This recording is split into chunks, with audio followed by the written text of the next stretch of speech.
Hey y'all, happy Thankful Thursday. We are back here at another beautiful day.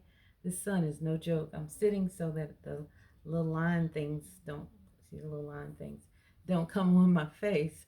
But this morning I'm gonna do something a little bit differently, whichever one I'm supposed to say. And that is June is Men's Mental Health Month. And that is not something we talk about. A lot of times we don't talk about men and their mental health, but it is so important. And I was not what I planned to talk about this morning, but it just hit me.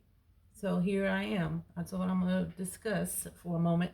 And I thought about it. I was like, I know either personally or through association 4 young black men who have committed suicide. And I was like, that's 4 too many. And I don't know what caused it. I don't know. One, I know what was going on, and it was something that was had been going on for a while. But I'm thinking, I'm saying to myself, these were all young men, very young men in their 20s, and they had so much to live for, so much to offer. But for whatever reason, whatever they were going through, it was just too much. And it was the mental health, probably some emotional health going on, and that's one of the things that we don't do as a community is talk about men and their mental health and how they need to have a break sometimes too. There's this stigma, especially back in the day, like my dad's generation, those who were born like in the 30s and 40s, even now, some folks who, you're a man, you're strong, you don't this, you don't cry, you don't hug, you don't say I love you, you don't do all those things. And that's not everybody's family, but that was a lot in my family, that you're a man and so you're a man, and that was it. And I didn't have brothers. There were no boys in my family. There were 3 girls, and we didn't have boys in our family until 2 and 3 years ago when two great nephews were born.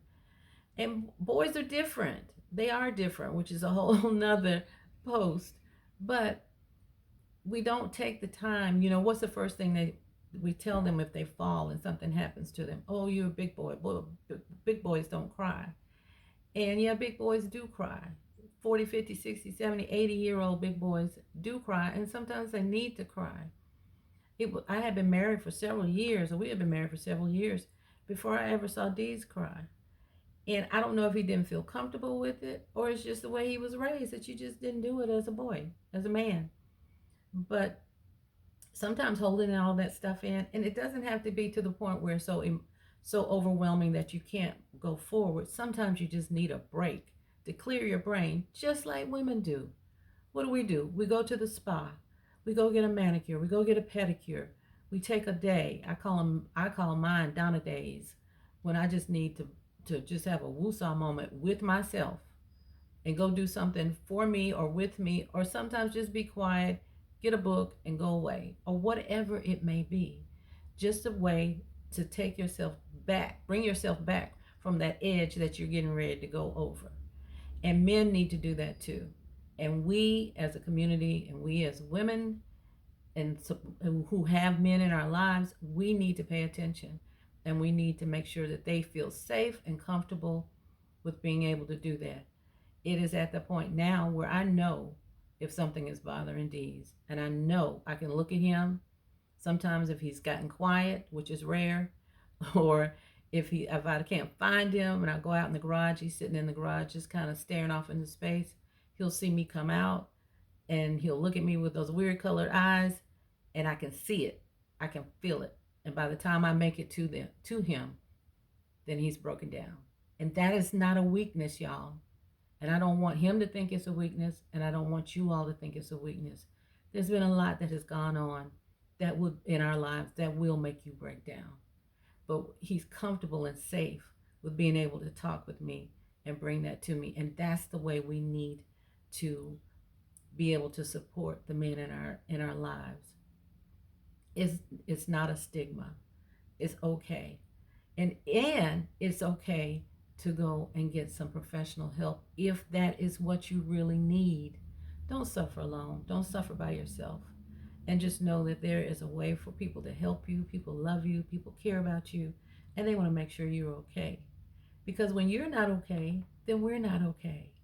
And it's vice versa. You have it has to be a holistic 365 whatever kind of relationship going on. So that's not what I plan to talk about this morning, y'all. But it came to my spirit, my mind, and my soul. And so that's what I'm sharing. So, what are you thankful for this morning? You have some men in your life that you need to go and tell them right now, I love you. I support you in any and everything you do. Give them that support. It's hard. It's hard, especially if they're trying to take care of and juggle everything. Just depends on the relationship. But just even if they're not, tell them you love them. Tell them that you care about them. Hug them. Tell them you're thankful for them. Tell your family and your friends that you're thankful for them. Hug them. Tell your pets I think that you're thankful for them. Hug them.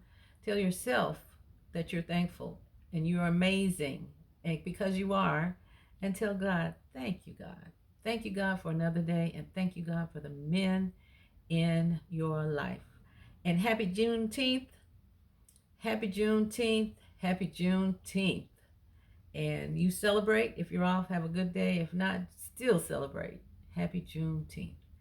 And I want you to have a good rest of your day, rest of your week, good weekend, and I'll see you next week. Bye.